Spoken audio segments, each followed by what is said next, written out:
এই যে কাফি ভাইও তো একজন কন্টেন্ট ক্রিয়েটর, আপনি নিশ্চয়ই চিনে থাকবেন। উনি কিন্তু এক মাসে 38 লক্ষ, আমি যে অ্যামাউন্টটা বললাম, যেই ম্যাস পরিমাণে কন্টেন্ট প্রোডিউস করে আমি তো ওটা করতে পারি না, মানে ওটা তো আমাদের পসিবল না। তাহলে কাফি ভাইয়ের কি কন্টেন্ট গুলো কোয়ালিটিফুল না? যদি মানে আমি আর্টিস্টিক পয়েন্ট অফ ভিউ থেকে চিন্তা করে থাকলে এগুলো তো কোনো কন্টেন্ট না, এগুলো তো just random videos, random Facebook videos. আর যদি ক্রিয়েটর পয়েন্ট অফ ভিউ থেকে চিন্তা করে তাহলে হ্যাঁ, ইজ ডুইং গুড, ভালো করতেছে, টাকা কামাচ্ছে, ভিউজ হচ্ছে, ভালো। কেন আপনি কাফি ভাইয়ের মতো এত 38 লক্ষ টাকা রোজগার করতে পারতেছেন না? কি মনে হয় হইতে আপনার পারে কি যে অভিজ্ঞতা? তার হচ্ছে ম্যাস অডিয়েন্স কি চাই এটা বুঝার অ্যাবিলিটি একটু বেশি, এটা একটা হইতে পারে। আরেকটা হতে পারে যে সে হচ্ছে এভরিডে ঘুম থেকে উঠে কিছু একটা মানে ক্যামেরা চালু করে বানায়, বাট আমি একটু তো ভাইবা চিন্তা বানাতে টাইম লাগে।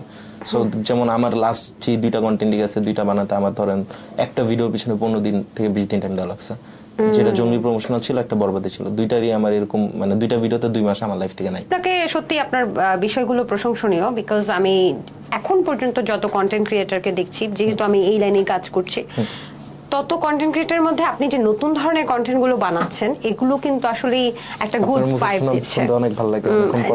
আমরা সামনে এগিয়ে যাই, সেটা কতক্ষণ স্থায়ী থাকে দেখা যায়। তবে সত্যি আপনার এই বিষয়গুলো প্রশংসনীয়।